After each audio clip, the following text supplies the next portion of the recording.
Welcome back. Today we are going to continue our discussions on the flash memory. And today we are going to dive deep into the device physics of the floating gate transistor.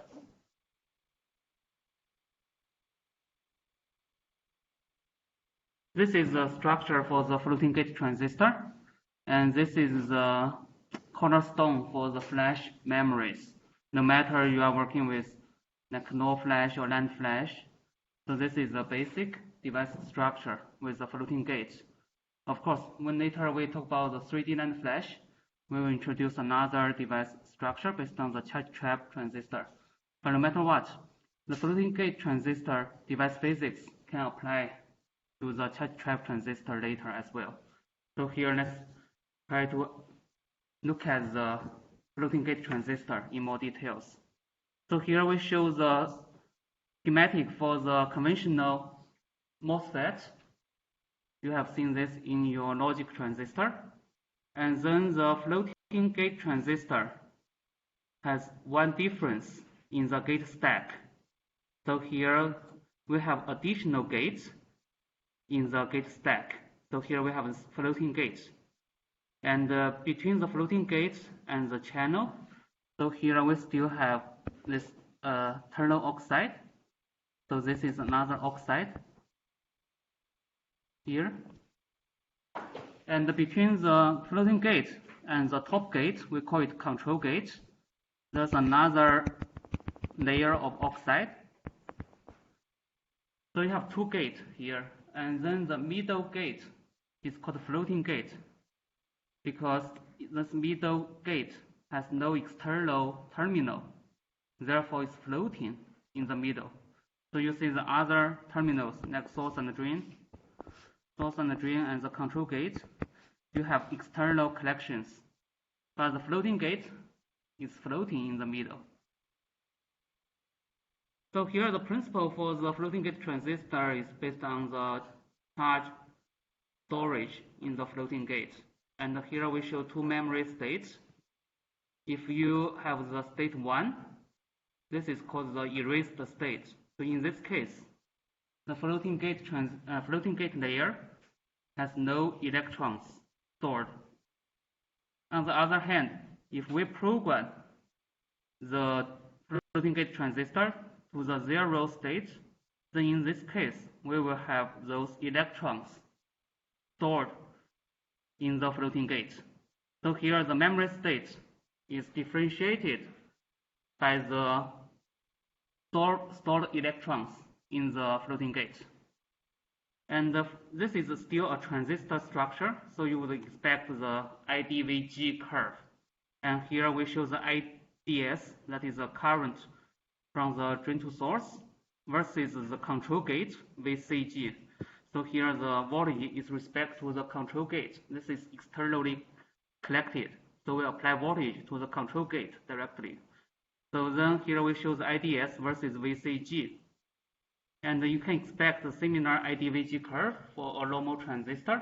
The only difference is that those two memory states will have different threshold voltage. So here you have two threshold voltage.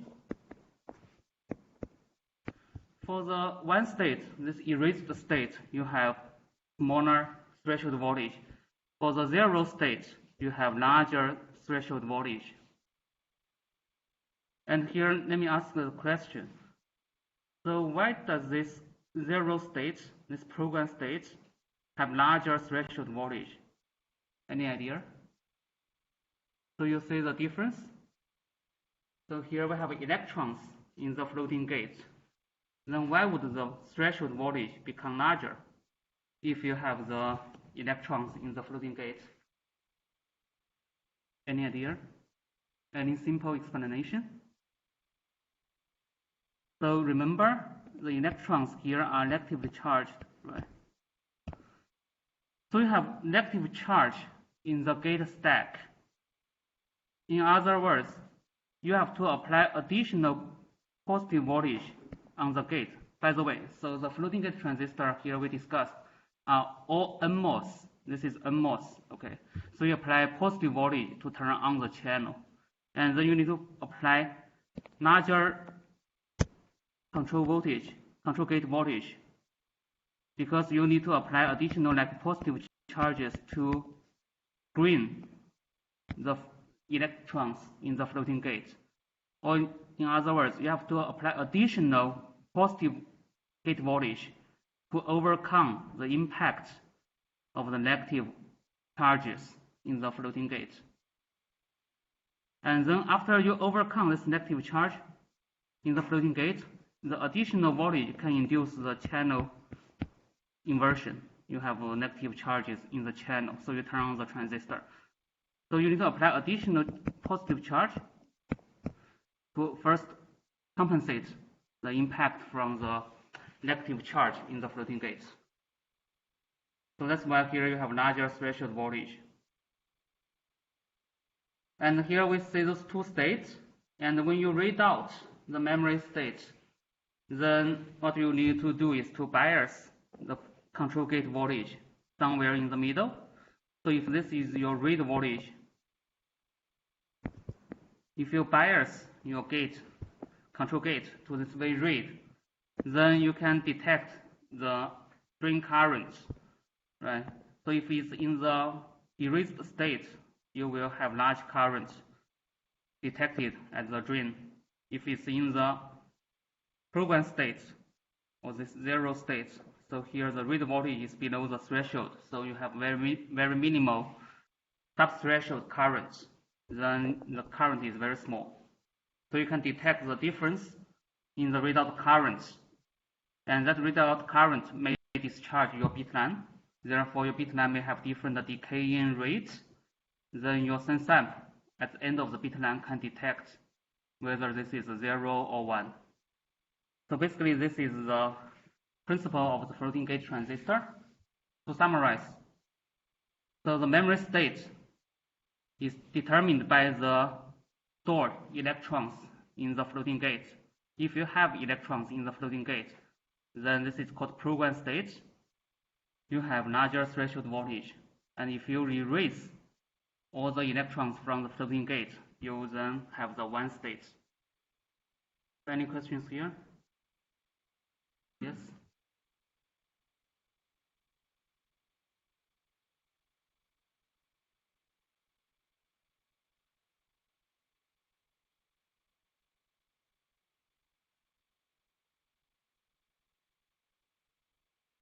Both. So here in the floating gate transistor, we only involve the electrons in the floating gate. We will discuss more details how we inject the electron in and out from the floating gate. So you will see how we realize this. In the charge trap transistor, maybe you involve some hole injection, but in this case, we only have electrons in and out from the floating gate. We will discuss that in later slides. So here let's have a closer look at the floating gate structure. So here the floating gate, we say that we have two gates. Top is the control gate, and is made of the polysilicon. So you know this is a heavily doped polysilicon. As in your like old technology node for your logic transistor, you use polysilicon as a gate. And then the floating gate here is another layer of the polysilicon. So here this is also doped polysilicon. And then between the floating gate and the channel, so we have this ternal oxide. So this white region is the ternal oxide here. And then the other oxide here is between those two poly. So this is called interpoly dielectric. Sometimes it's called IPD. Interpoly, because you have two poly here, and then dielectric. And this one is typically a sandwich structure of ONO. O is oxide, N is nitride, O is oxide. So it's oxide, nitride, oxide sandwich structure for this IPD. And for the ternal oxide, here is typically just the silicon dioxide. And here the thickness of the ternal oxide is typically like 8 to 9 nanometer thick. So this one is actually thicker than your logic transistor. If you recall the logic transistor, for example, at 65 nanometer, probably the oxide, the normal oxide, is about like 2 to 3 nanometer. But this one is much thicker because we have to sustain large voltage. And later we will say that the program voltage of the floating gate transistor can be larger than 20 volts. So you have to have a thick, relatively thick tungsten oxide. And the interpoly dielectric, this ONO structure, is also pretty thick. It's about like 15 nanometer. Again, this is to sustain the large voltage in the program and erase. So here again we show the ID versus VCG of those two states. And the floating gate transistor in the circuit schematic, the symbol is typically like this. You have another like additional dash line in the gate stack to represent this is like a floating gate transistor. So again, the principle is by injecting the charges, in this case electrons, into the floating gate, we can modulate the threshold voltage of this transistor. And then you can have different memory states. You bias, you read voltage in the middle here. So any questions?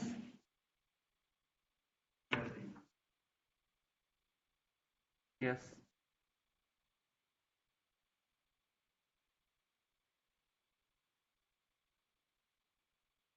So I don't recall the exact doping density for the poly gate, but I should say it should be like reasonable, like above 10 to the power 18, around that. So this is kind of conductive, and later we will discuss one challenge for the floating gate transistor. If you have a leakage path, let's say somehow your tungsten oxide break down, you have a percolation or discharge path, then all the charges in the floating gate will be leaked out because they can flow around, they can move around. So it's floating, and you can think it's more like a metal plate there in the middle, kind of conductive. Okay, one question from the chat. How are the electrons going behave inside the floating gate when voltage is applied as going along the upper side of the floating gate? So we will discuss those program erase mechanisms in more details. So I will address this answer later.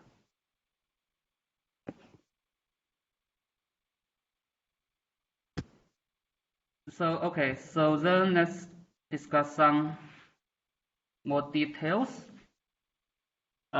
before we discuss the program erase mechanism. So first we want to relate the floating gate voltage to the external voltages. As we discussed, the floating gate cannot be electrically accessed from external terminals because it's floating in the middle. So you apply voltage to the control gate VCG. So here is where you apply voltage. But you want this voltage to be transferred somehow in this floating gate because eventually it's the floating gate voltage to determine the surface potential of the channel. And the channel will be turned on if the floating gate voltage has certain levels. So here we want to know how much voltage you apply from the control gate can be transferred to the floating gate. So that's the problem we want to discuss here. So here we can have a theoretical floating gate model by a simple capacitive model. And here let's show the equivalent circuit schematic here on the right hand side.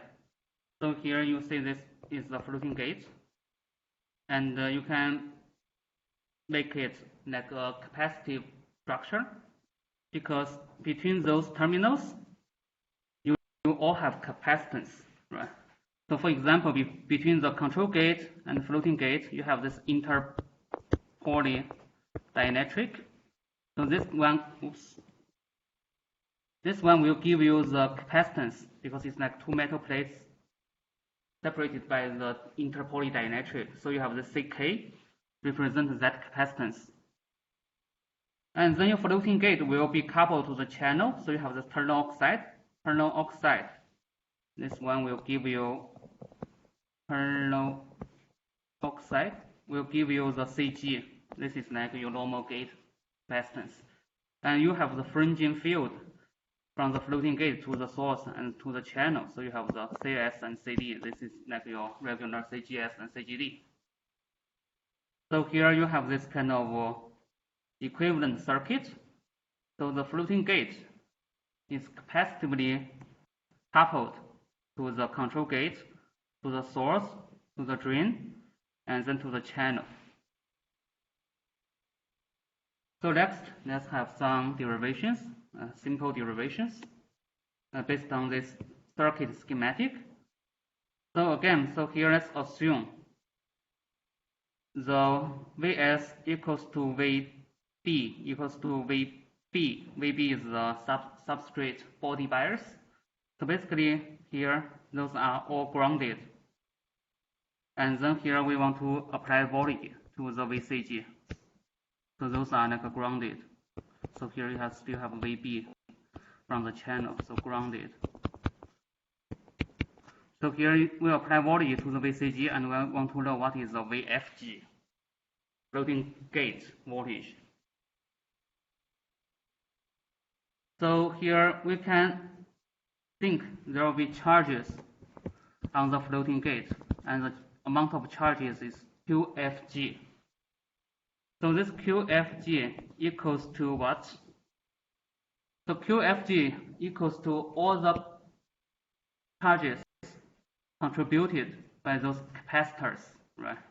So each capacitor will contribute some charges to the QFG. And you know the charges on the capacitor is the capacitance times the voltage difference between the two terminals of the cap, right?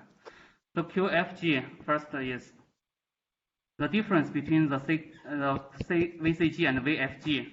So this is the difference of the voltage across the CK. So you have this one multiplied by the CK. This is the first component. And second one, you have the CS. So this one, the voltage difference is VFG because VS is ground. So it's just the VFG times CS. Similarly, you have the VFG times CG and the VFG times CD. So that's the total charge you have in the floating gate. That is determined by the voltage differences between those caps. And then you can rearrange the terms a little bit. You can make the VFG common outside the bracket here. So you have all the capacitance into this bracket. And then you still have the VCG here. So you have minus VCG times CK. So it's a simple math. So here we can define this bracket as a C total. So here the total capacitance, because here you look at this is the total capacitance. You have all four capacitance add up. So we define this as a C total. So let's make this a little bit simpler. So then you can replace that with CT. So eventually you have this VFG times C total minus VCG times CK. So that is QFG. So then let's rearrange this equation a little bit, because what we want to know is the VFG as a function of VCG. So you just move the VFG to the left-hand side. So you can start from the equation 1 here. You can rearrange that. Then if you solve for the VFG, so if you move to the left-hand side, you move the QFG on the right-hand side, then you will get this equation. So basically it says the VFG equals to CK over C total times VCG plus QFG divided by CT, C total. So here we say that the VCG is the voltage you applied, and part of that dropped on the VFG. And the ratio is given by the CK over C total. On the other hand, here, the second term tells you that if you have the QFG in the floating gate that will modulate, that will change the VFG potential as well. And by the way, the QFG typically is negative because if it's an electron, so you know the Q is negative. So basically, the VFG determined by two factors. One is the VCG, the externally applied voltage, but you have to apply some ratio. The ratio is CK over CT. And then second one is determined by the charge you stored on the floating gate. So let's assume that this is in the erased state. Therefore, the charge is 0 because erased, as we discussed earlier, so erase all the charges. So if the second term is 0, then this becomes even simpler. So VFG equals to CK over CT and then VCG. And the prime means this is after erase. So this is straightforward. This is after the erase. But before erase, so let's say this is after erase. This is the erase. And this is a program. Because program, you will have some QFG on the floating gate. After erase, the QFG becomes 0, right? So you have the VFG for the program and for the erase. And then here, if you look at the difference between those two, that will give you the delta VT, the threshold voltage change, the memory window. So if you look at the equation 2 and 3, so one is for the program state, one is for the erase state, and the VFG is the floating gate voltage. If you have the same floating gate voltage, then you should have the same channel current, because this floating gate voltage directly controls the channel. So if you want to have the same channel current as the threshold voltage, then here the difference between those two will give you the threshold voltage difference. So here the delta VT, the threshold voltage difference between those two, can be obtained by subtracting 2 and 3. So what is left? The only difference is this one, QFG over CK. So this is the memory window. Or let's go back to the previous slide. So here what I mean is this window. If you think this is like a threshold voltage and there is a delta VT, the threshold voltage difference.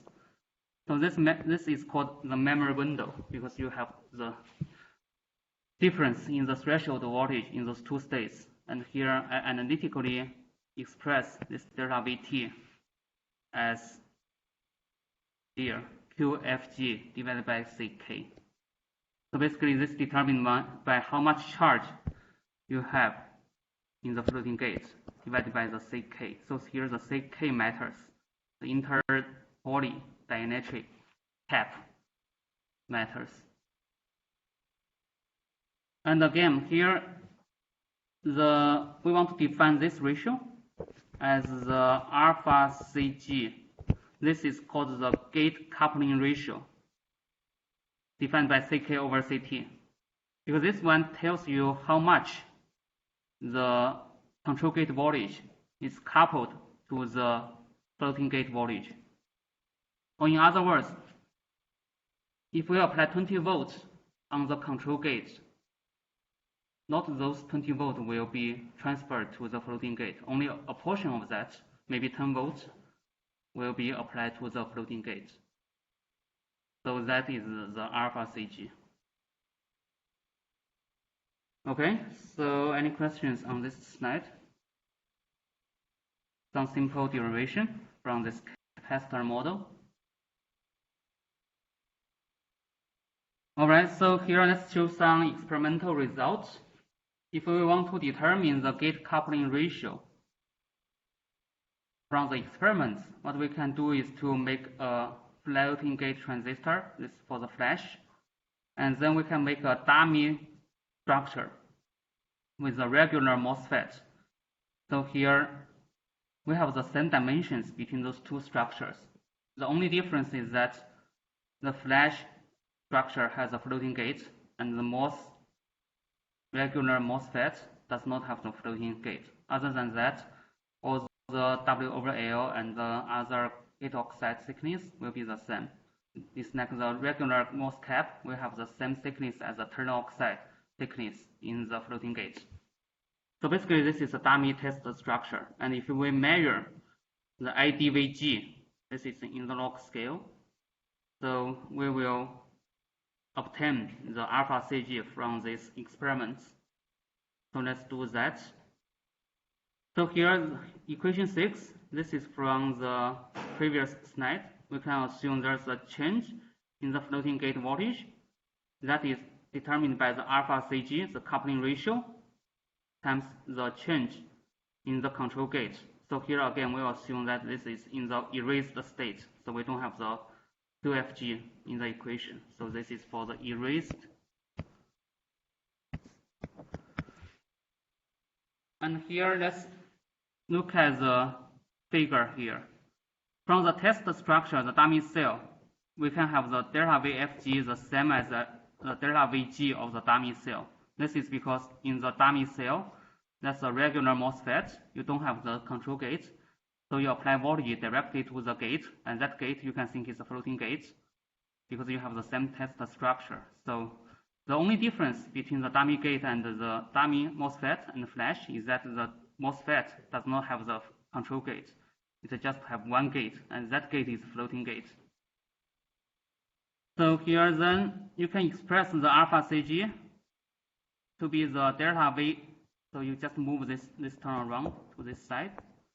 So you will have the delta VFG, and then this one can be measured from the dummy structure divided by the delta VCG that is measured from the flash cell. So you have this equation, and we can get those numbers from reading the plot. So for example here, if we assume that the delta VG or delta VCG is determined by the voltage difference between the drain current from like 10 to minus 5 to 10 to minus 6. So if you look at those two dashed line here, and then if let's look at the small VDS, that means the solid line here. So here we assume the VDS is small. So we look at the solid line here. So if you look at the solid line here, from the flash cell, flash is this one, between those two currents, you will have here and here. So those two blue dashed line will tell you that this is the delta VCG. Because VCG is applied to the floating point, a floating gate flash transistor. So here, those two blue dashed line tell you the delta VCG. And then from the dummy structure, the MOSFET, between those two currents, you have those 2 points. Those 2 points for the red dashed line tells you the delta VFG. Because in the floating gate, you apply voltage directly to the for the dummy gate, you apply voltage directly to the floating gate. So this is VFG. So we just read out those 4 points from the plot. So those 4 points are from the dummy cell is 1.9 here, and here is about 0.9. So that's why here you have 1.9 minus 0.9. And then the other 2 blue points is like 3.2 here, and then this one is like 2. So you have 3.2 minus 2. So here you have the 1.9 minus 0.9 divided by 3.2 minus 2. So you will get this 0.83. So here, in other words, like 83% of the voltage you apply on the control gate will be dropped on the floating gate. So you can measure this from this test structure.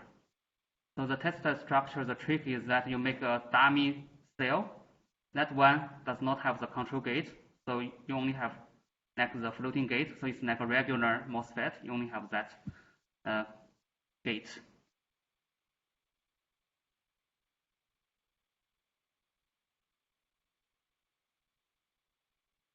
Yeah, so I will talk about that in a minute. So here we assume the VDS equals to 0.1 volt.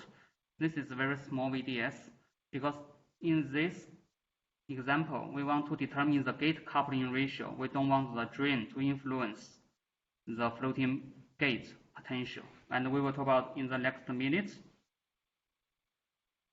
Actually, the delta VFG can be also modulated by the delta VD. This is because in the previous assumptions here, we assume that the VD equals to 0. Of course, in the real experiments, you cannot make VD equals to 0. If you make VD to 0, then you cannot measure any current, right? So experimentally, we have to use a small VD. Or in other words, it's like a linear region of the transistor. So you have to use that to measure some currents. But if the VD is large, then you cannot ignore the VD's contribution to the floating gate. Because here this is a coupling, right? And you see here, this charge will be contributed by the VD times, let's say VFG minus VD, that's voltage difference, and then multiplied by CD. So if the VD is large, then you cannot ignore that. Therefore, the delta VFG will be also modulated by the delta VD. So here we add this term. This is when VD is large. And we still have a coupling ratio because it's a capacitor. There's always been a coupling ratio. So here this equation will be modified by this if the VD is large. And then we want to determine what is alpha D. So you can rearrange this equation a little bit. If you solve the alpha D, then you can move the other terms, and then eventually this one will divide by delta VD. Again, you can look at this plot and then determine those values. Because the alpha CG is already predetermined by the previous slide, it's about 0.83. Then the other terms here, for example, delta VFG. So here we can look at this current level around the threshold, 10 to minus 5. And then here the variable is delta VD. So we are looking at two VDS curve.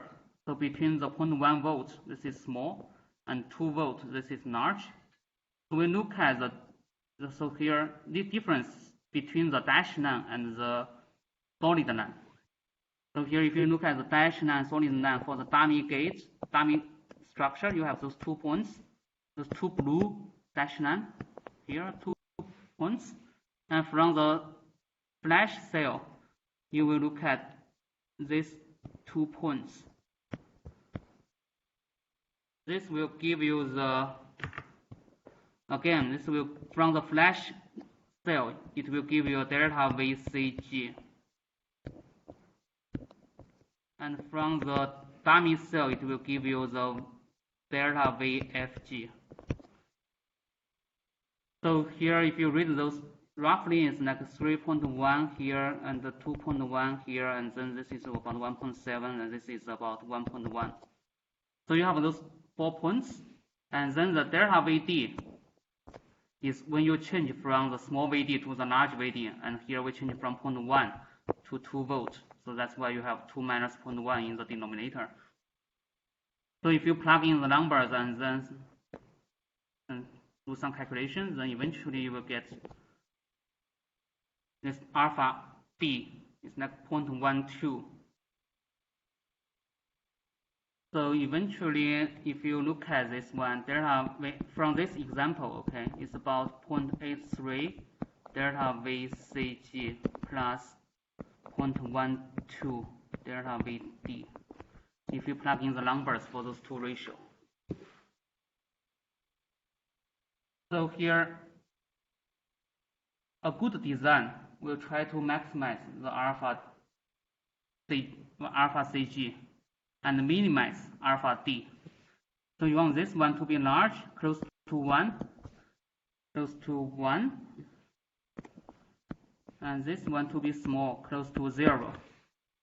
Why is that? Because the floating gate voltage potential, you want that to be fully controlled by the control gate. You want all your voltage applied to the control gate can be transferred to the floating gate to turn on the transistor. Meanwhile, you want to minimize the drain's impact to the floating gate. You don't want the drain to turn on the transistor. Therefore, this alpha D should be small. So in this case, 0.12. So mostly, the floating gate potential is determined by the control gate and is less determined by the drain voltage. As we discussed earlier, floating gate is floating, right? You cannot directly apply voltage. You can only apply voltage to the control gate. You apply voltage to the drain because source is grounded for the NMOS. So here, this equation basically tells you how effective you transfer your voltage from external terminals to the floating gate. So any questions here? I know there are some derivations, so probably you can review this after class.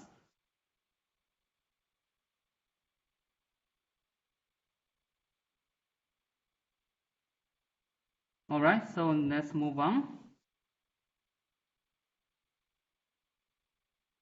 So then let's answer the question. So how do we inject or eject electrons in and out from the floating gate? You have one question?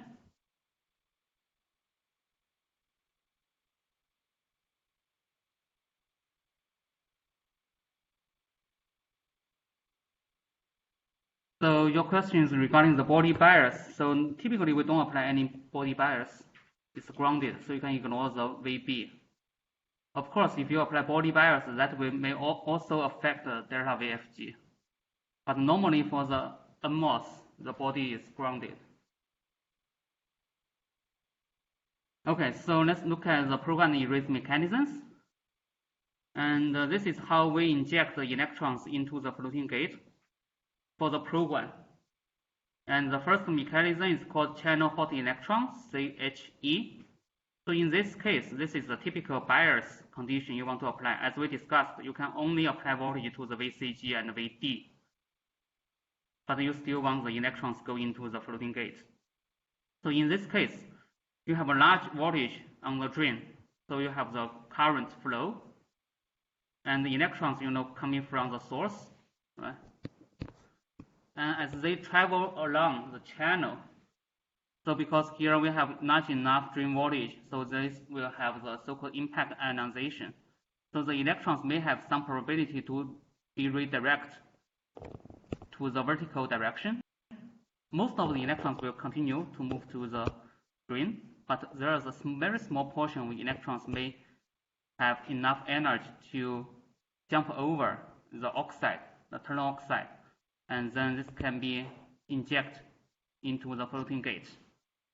So we will discuss this in more details. But here in this slide, let's focus on the voltage bias you want to apply. So in this case, channel hot electron, like VCG 12 volts, VD 5 volts. Of course, this is just an example, maybe like 12 volt or maybe 13 volt, depending on the exact design. But this is a typical value. And then the second mechanism to inject electrons into the floating gate is by this channel FN telonium. And this one is straightforward. So we ground source and drain, and also the body to be ground. And then we apply very large voltage on the control gate, for example, 20 volts or even larger than that. So here then the electrons will directly flow through the ternal oxide here. And this is called FN telonium. We will discuss that in more details in the following slides. But here again, just focus on the bias. So you need to apply 20 volts to the control gate and ground all other terminals. So electrons, try to go to higher potential, right? Electron negative charge. So if you apply 20 volts to the control gate, through the coupling, there are some voltage on the floating gate. For example, in the previous slide, if it's 0.8, then that means the floating in this case, this will be like 16 volt potential on the floating gate. This is Fg. So if the coupling ratio is like 0.8, then you have 16 volt here, then this can attract electrons because this is positive 16 volts. And then if you want to do the erase, that means eject electrons from the floating gate. So one way is this so-called source Fn. So this one you apply the source voltage like 15 volts, and then ground the control gate. The electrons may turn through towards the source. There are some overlap region here, so electrons may turn through by the Fn telonium as well. And then the channel Fn, this is more widely used. This one is just to simply reverse the voltage. So the control gate is negative 20 volts. Then the electrons will be ejected out. Or in other case, equivalently, you can think this is applied like VB 20 volt here to the substrate. And then you ground the VCG. It's the same thing. So you know the voltage difference matters. Depending on where you define your reference voltage to be 0, right? Doesn't matter. So as long as there is a negative voltage across the VCG and the channel, then you have the electrons turn out. So this is for erase. And here we just show the typical bias voltage. So let's look at the details of this process. So as you see, the Fn telonium is widely used as a mechanism to inject or eject electrons in and out from the floating gate. So let's spend one slide on the Fn telonium. So this is for the Fowler Nottingham telonium. And this is the equation for the telonium current density as a function of the electric field E oxide. This is electric field across that ternal oxide. So here we have the exponential term, and then we have the EOX, and then we have alpha and beta, two coefficients. And if you express out the alpha and beta, so I will not go into details, this is related to the quantum mechanics. So alpha is determined by those like parameters, including the electron like mass and effective mass, and the phi b. Phi b is important. Phi b is the barrier height. So let's say if this is the this is for erase, and if you have phi b here, this is the barrier height for the electrons to turn through. So here the key for the Fn telonium is that the electrons will see a triangular barrier of the oxide. So here, think about this is the band diagram.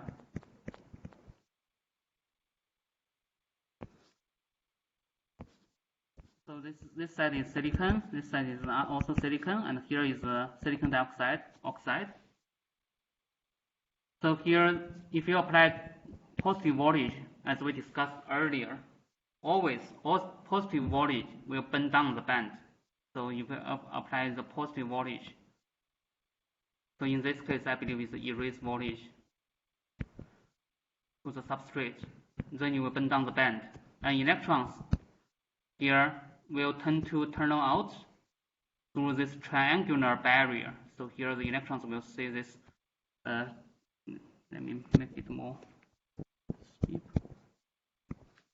So it will see this triangular barrier. If the electrons see a triangular barrier, this is called Fn telonium.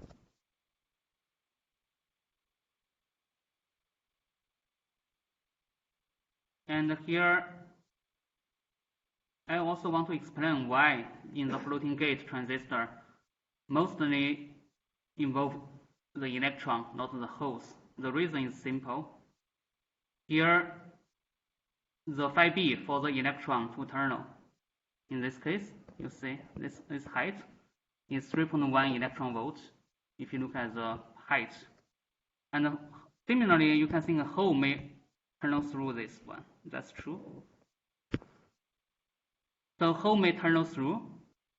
Hole will also see this kind of triangular barrier. But the thing is that for the hole, this barrier height phi b for the hole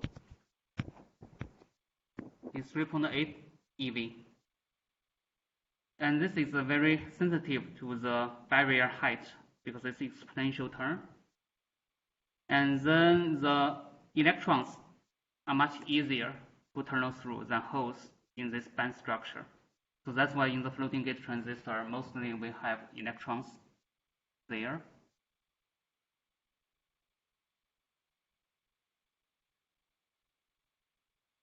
And then let's look at the FN tunneling current. Before that, I just want to explain the differences between the FN tunneling and the direct tunneling.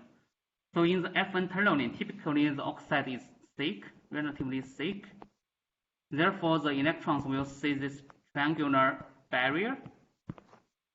As we discussed before, this may be 8 nanometer to 9 nanometer thick. But if in the normal gate stack, for the logic transistor, you only have 2 to 3 nanometer, this one. So then if you have the electrons here, the electrons will see a trapezoidal kind of barrier. This is the direct tunneling. So if this trapezoidal kind of shape, then this is like a direct tunneling. And for the floating gate transistor, we always have the FN tunneling here. It's a triangular barrier. And here we just want to show the current versus the current density versus the electric field across the oxide. So this is the equation for the FN tunneling. And if you plot the JFN, if you measure the gate current from the device, you will get the current density. And then if you plot that with the electric field across the oxide, then you will have this kind of data. So it's not a straight line because here, if you look at the current density versus the electric field, it's not simple in relation. You have the electric field squared, and then also in the exponential term, and it's in the denominator. So it's not straightforward to relate the data to the equation. So what you want to do is to reformulate the equation. If you move the E oxide square to the left hand side, if you plot this one, essentially if you make it simple, it's J divided by E square and make it log scale. And then on the right hand side, if you plot 1 over E, that means this is Y, this is X. So if you rearrange this one, will be Y equals to beta X plus some term here. So essentially, if you rearrange that, you will have a straight line in this plot. If your Y is J over E square, if the X is 1 over E, then you have a straight line, and the slope will give you the beta. So this is just a replot using the same data, but you just change the coordinates like X and Y. You rearrange, and then you get the straight line in the floating FN tunneling.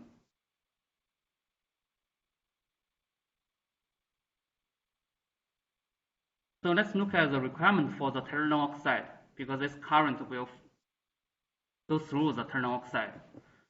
And for the ternal oxide, you want it to be relatively thick because you want to make a good retention of the device.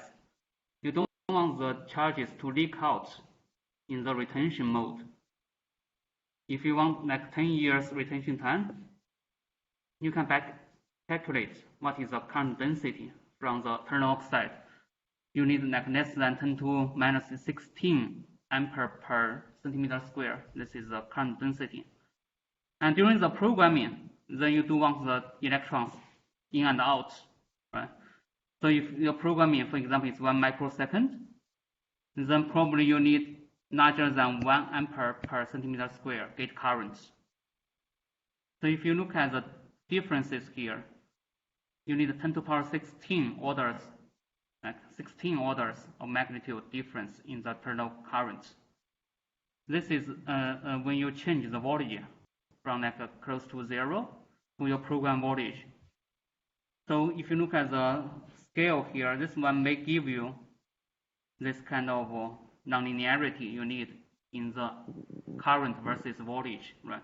So here you say as you change, for example, double the voltage from 6 to 12, this is not voltage, this is a field, but you know field is directly related to the voltage. So it's like you double the voltage and you see the current change from 10 to minus 10 to here about 1. So here's like 10 orders of magnitude difference.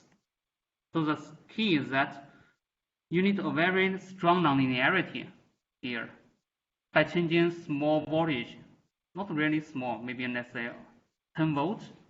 If you change the voltage by 10 volts, you do want to have like more than 10 to the power 16 orders of magnitude change in the current. And actually we can estimate how many electrons you may inject into the floating gate by this simple formula. So for example, this is the current density, right? J, current density through the gate. So this current density multiplied by the gate area, if you assume this device is like a W times L, right, for the gate area. Let's assume this is like 40 nanometer for the W and L. Then you have 40 nanometer square. And then multiply by the time, because this will give you the current times the time, give you total charge, right? This is Q you inject. And if we assume the programming time is like 1 microsecond, then you can do the calculation by yourself. Just be careful about the units. So you can get the total charge. This is the total charge in the unit of Coulomb. And then you divide by the electrons unit, the basic charge quantity. 1 electron give you 1.6 times 10 to the power 19 Coulomb. If you do that, you will eventually get, under this condition, you inject about 100 electrons into the floating gate. So you should have a sense of how many electrons you may inject to the floating gate. And in this example, it's about 100 electrons. So not many, not many.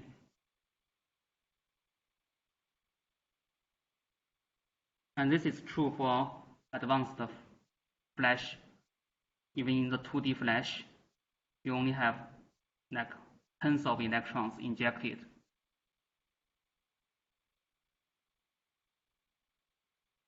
Any questions?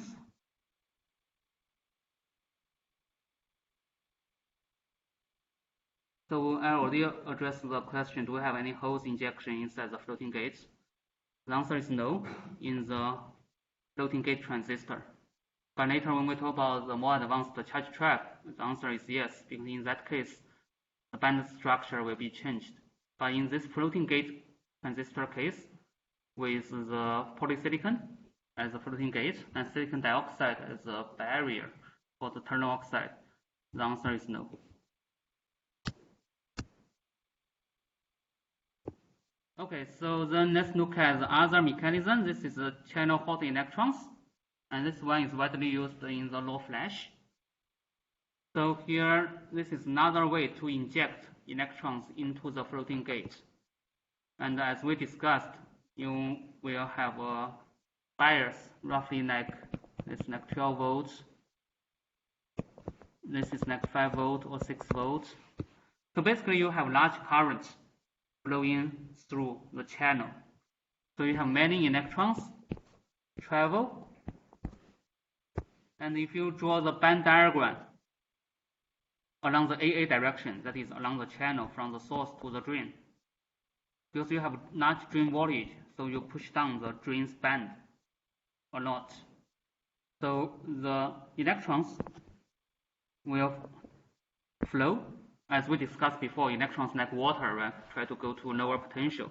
So as long as the electron jump over the source to the channel barrier, which is lowered by the gate voltage, then the electrons will flow down this hill of the band edge. So here, because this is so steep, the slope, you have a large voltage. So the electrons will have high kinetic energy. So here the electrons, of course, they will lose some energy as heat because they will scatter each other.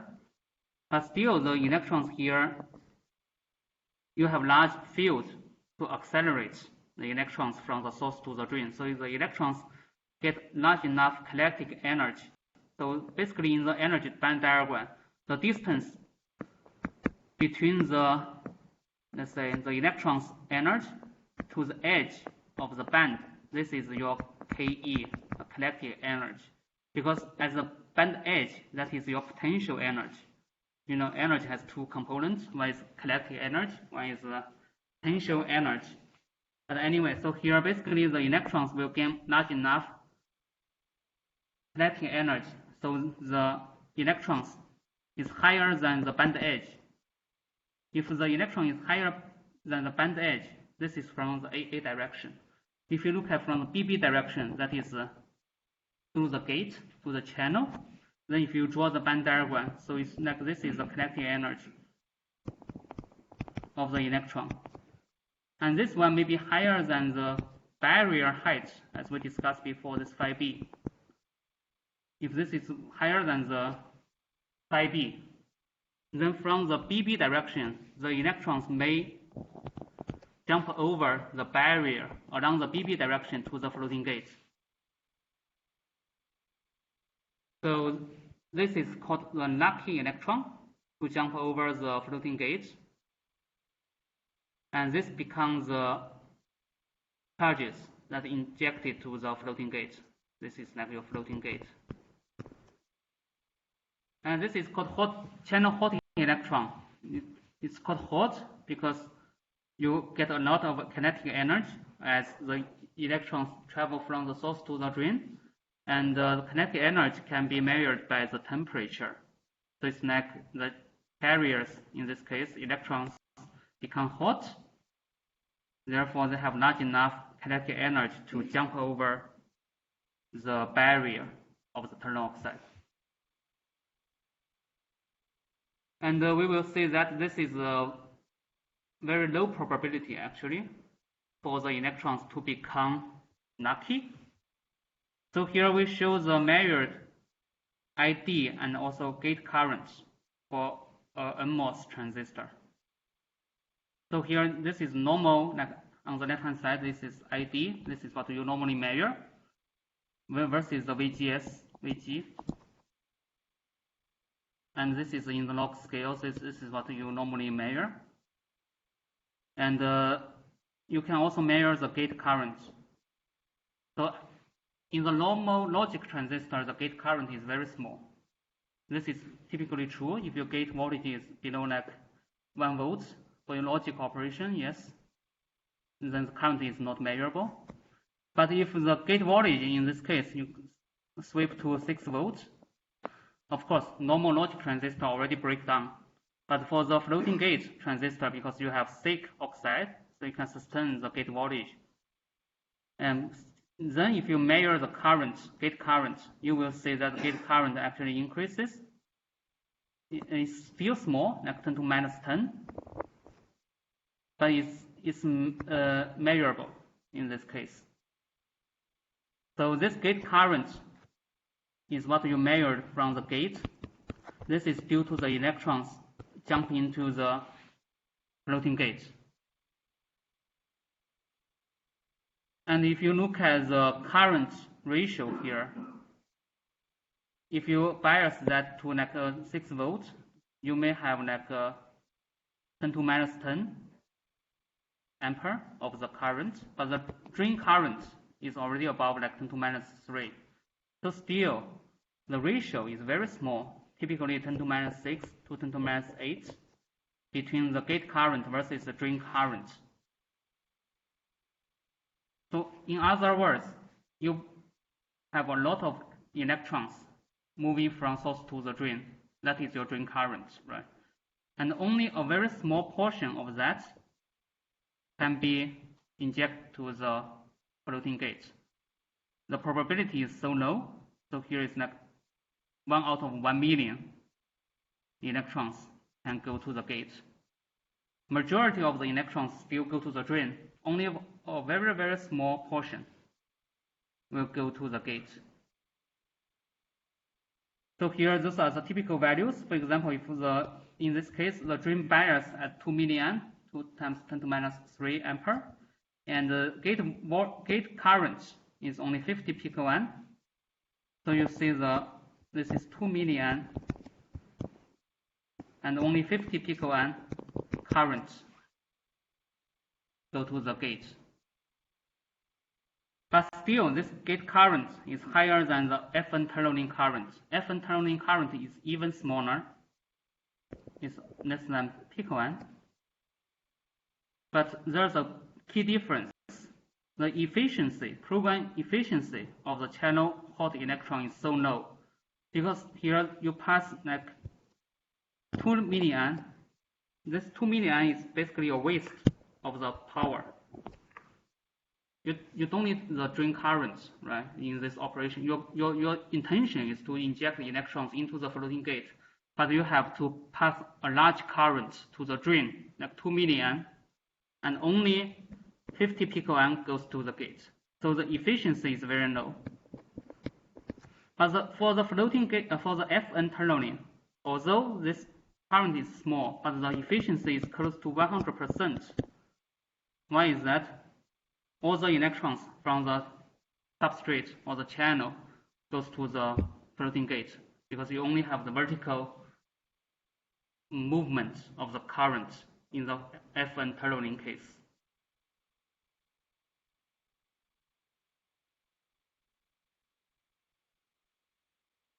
Okay, one last slide on the channel hot electron. You see the efficiency is pretty low. We need a large programming current, like milliamp current.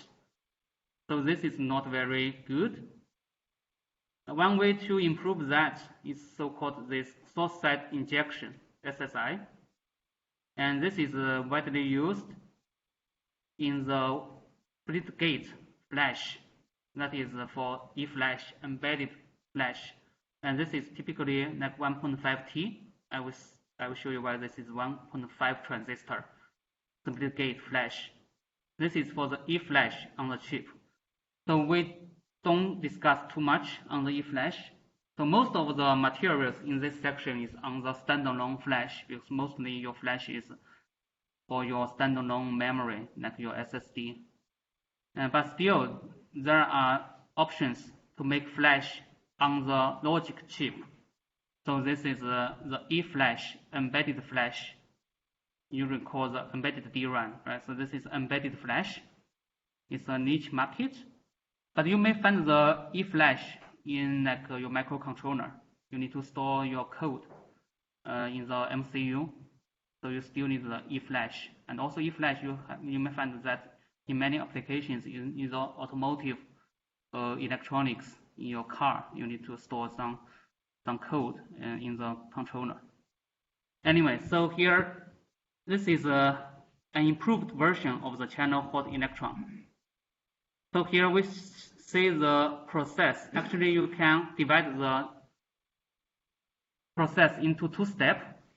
First one is the electrons travel from the source to the drain.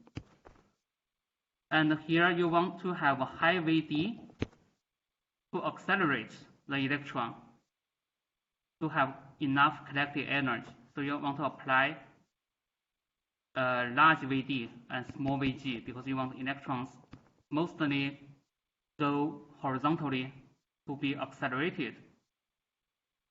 But then here, the second step, you want most of the electrons go vertically, right? This is, you want to redirect the electrons to go vertically to the floating gate.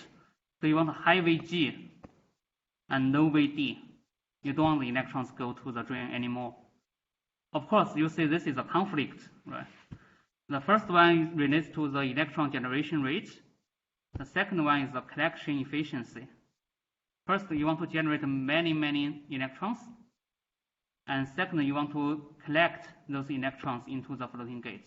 But somehow the bias has some conflict. So what you can do is to make this kind of structure shown on the bottom. So you have a control gate covered by this like a step of the floating gate. So you have this kind of a sidewall step coverage. Then you can apply a small control gate voltage, like 2 volts here. And then you still have a very large drain voltage. And this drain voltage will be capacitively coupled to the floating gate. So you apply drain voltage here because of the alpha D here by design, you need to make it large. So probably the FG will have like 6 to 8 volts, let's say 7 volts.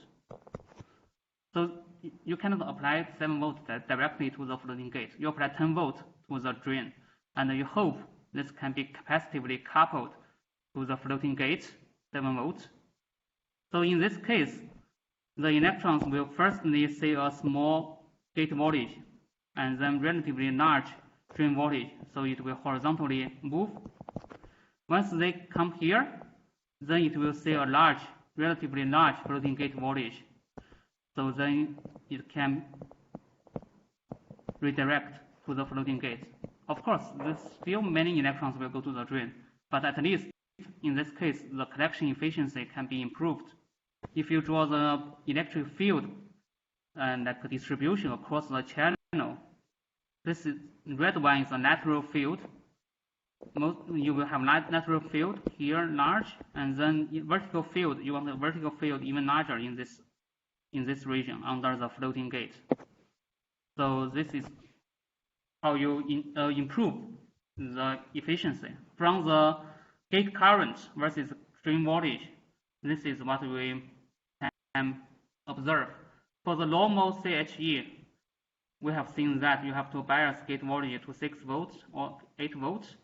So you have like 10 to minus 10 ampere. This is from the previous slide, from this one, from here roughly.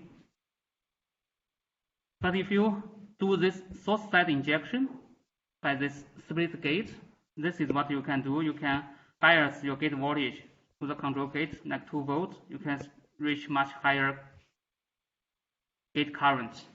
It's still small, but it's better than the CHE.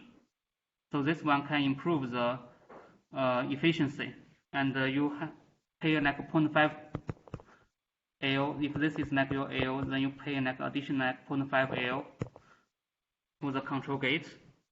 So that's why this is called 1.5 T. It's roughly 1 transistor and half in terms of the area.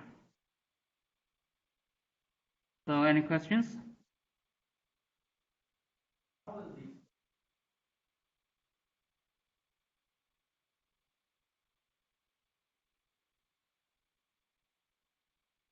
So your question is, for the split gate flash, how does the normal operation happen here?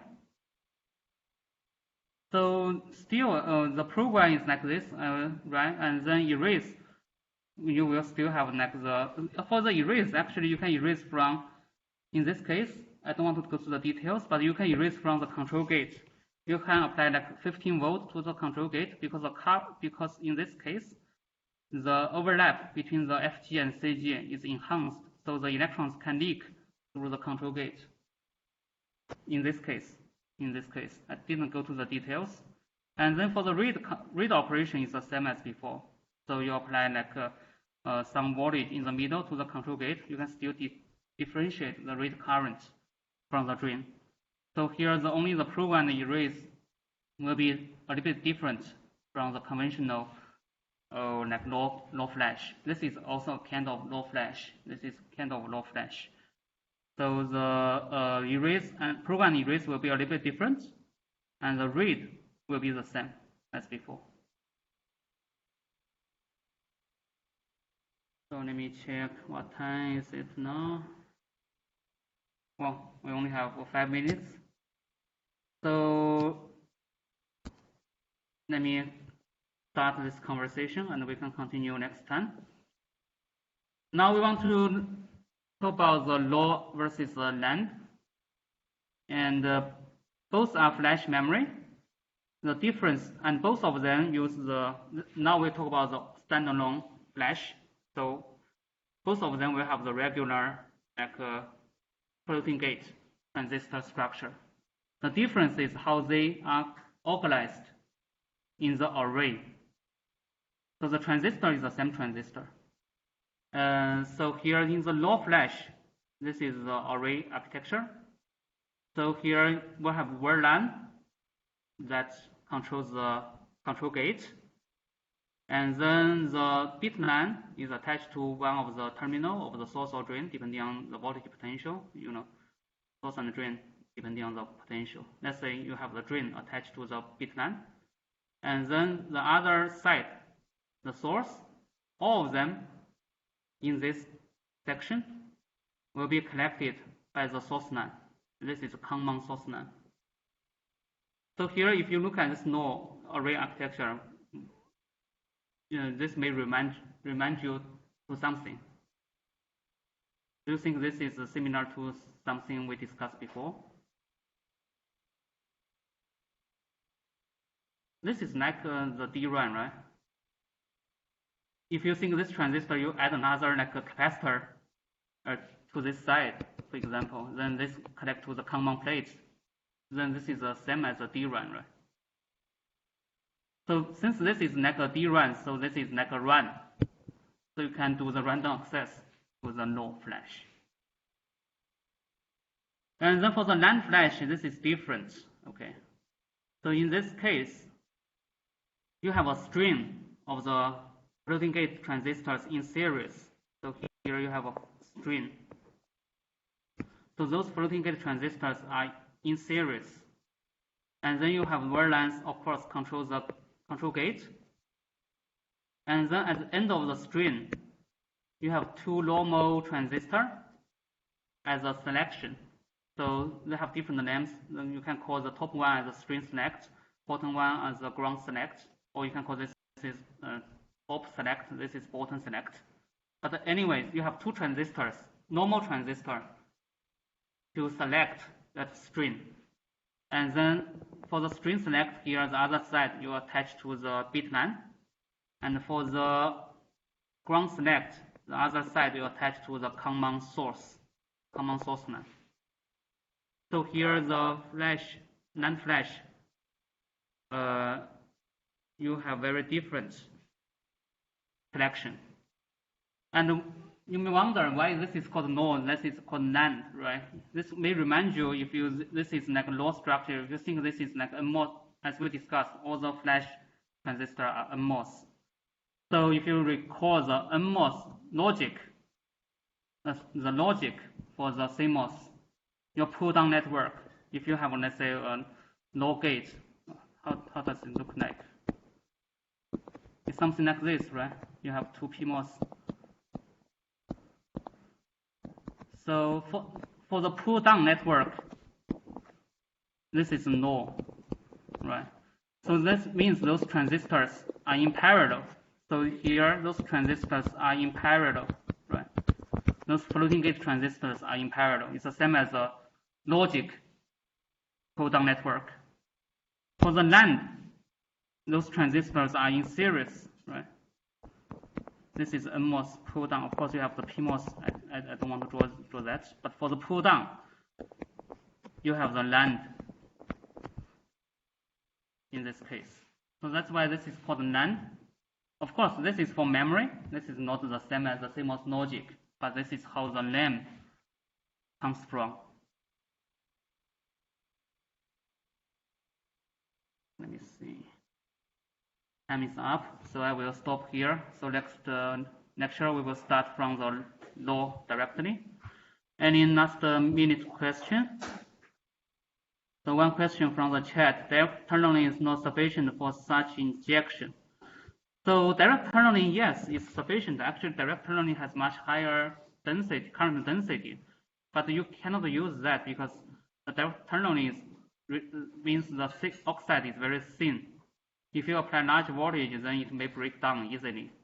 So you cannot use the direct tunneling for the flash operation. And also direct tunneling, even you don't apply large voltage, because oxide is so thin, during the retention mode, you may have the trouble of the data retention because the electrons may leak out from the thin oxide. So you have to use a very thick oxide. Therefore, you have to rely on the FN tunneling. So any questions from the audience here? No? Then we will stop here.